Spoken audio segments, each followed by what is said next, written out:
La procédure de révision de la Constitution figure à l'article 89 de la Constitution. D'abord, première étape, l'initiative de la révision appartient soit au président de la République sur proposition du Premier ministre, on parle de projet de révision, soit aux membres du Parlement, et on parle alors de proposition de révision.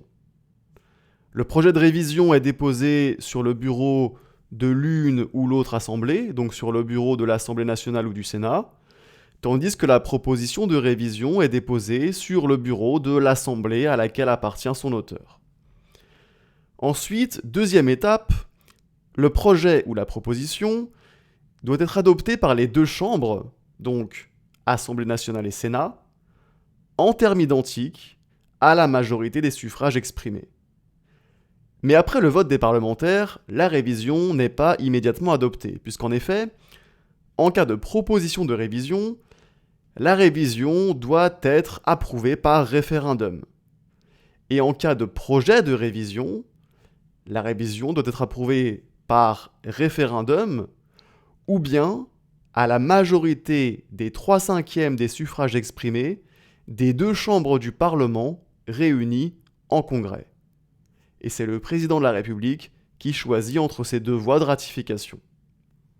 En revanche, la révision de la Constitution est limitée dans son objet puisqu'il ne peut pas être porté atteinte à la forme républicaine du gouvernement selon l'alinéa 5 de l'article 89 de la Constitution. Il ne serait donc pas possible de réviser la Constitution afin d'établir, par exemple, une monarchie.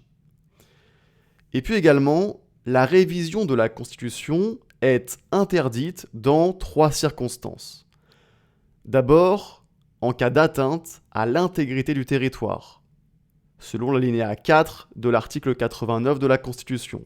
Cela vise les situations de guerre où des troupes étrangères occupent le territoire français. Également, la révision de la Constitution est interdite en cas d'intérim de la présidence de la République, selon les termes de l'article 7 de la Constitution. Et puis enfin, la révision de la Constitution n'est pas possible en cas de recours à l'article 16 de la Constitution qui autorise le président de la République, en temps de crise grave, à prendre des mesures exceptionnelles exigées par les circonstances.